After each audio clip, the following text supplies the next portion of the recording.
Hey y'all. So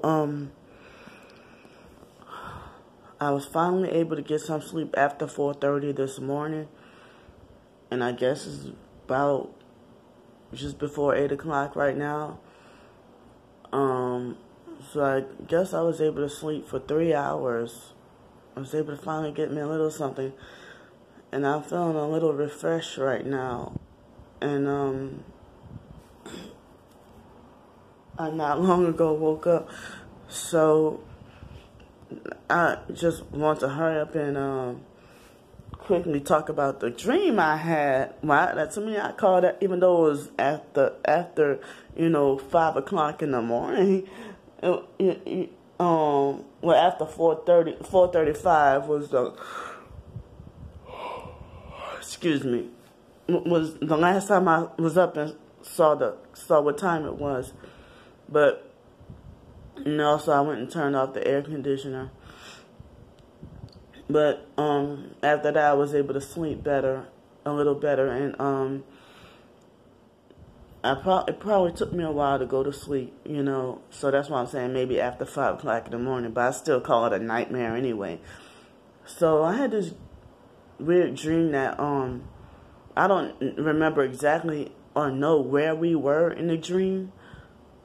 But in the dream, well, we all know Vanessa, Bryant, her husband Kobe, and her daughter Gianna had died. But in the dream, she was crying, and like in the dream she was crying, and a lot of people were asking Vanessa, well, she was crying right now, and people already know why she's crying, because of the loss of Kobe and Gianna, but there are people who are saying that, that was a staged fake plane crash to distract us from the coronavirus, just like they said with Aaliyah that her plane crash was a distraction and that it wasn't real.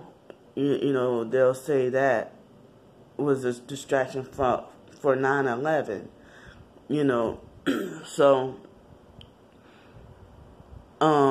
in the dream, Vanessa was, and it's like everything seemed actually real, like as if I was actually in real life experiencing it, And in the dream, she was crying.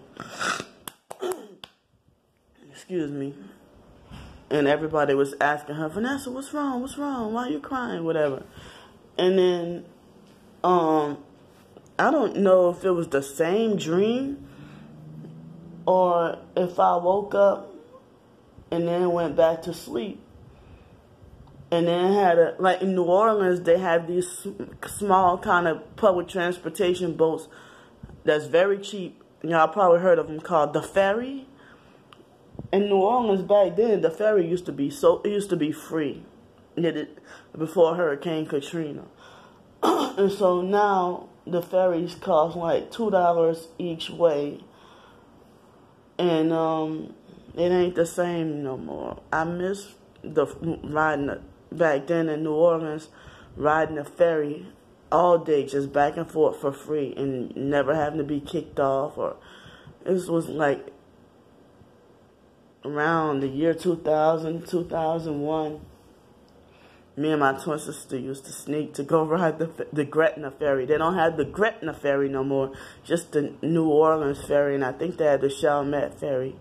So I guess back then they must have had four ferries running, but now, or maybe was it 3 or 4 ferries they used to have running? No, it probably was 3 going, and it's just crossing the river, that Mississippi River. Yeah, so in the dream, I had a dream that I got on like this wooden boat that we didn't have to pay for, that I thought was the ferry, but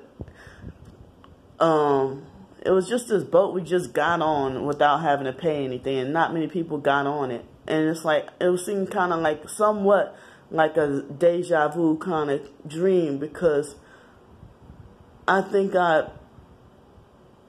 had a couple of dreams about this kind of scenery before, you know. But I think it was before the boat scene. Me and Donald Trump and a few people, before I got on the boat, we were somewhere else. I don't remember where we were, but just in a dream, I got into a heated argument with Donald Trump and called him out on something, but I don't remember what it was, though, that I told him off about himself and called him out and exposed him about something to his face. And in the dream, me and him got into a heated argument. And so then, right after, he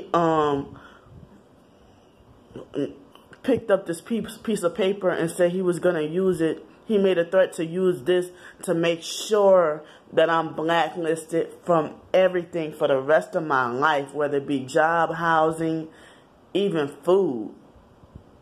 And I begged him, I'm like, no, Donald, I'm sorry, I'll take that back. No. He's like, no, because you're, you know, whatever. So then he ended up taking the paper and signing off on it. And then next thing you know, I ended up being blacklisted from getting food, money. Oh yeah, money also, like my Social Security checks and everything.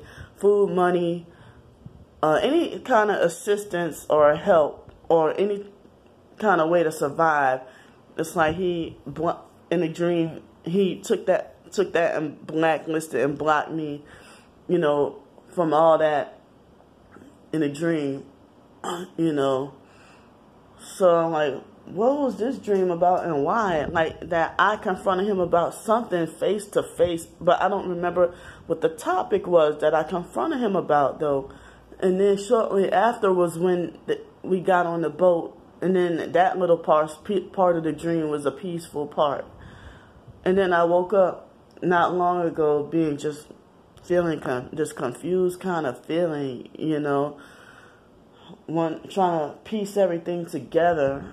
I mean, I don't know, like, I don't know if that could have been a so-called prophetic dream or God sent me this dream as a warning, or if the perps sent me this dream as a warning. You know, the perps, the gang stalking perps, they're sellout Luciferians and stuff, you know. So it's like basically you punished in life for, if they see you a threat to the New World Order, you blacklisted and blocked from everything in life.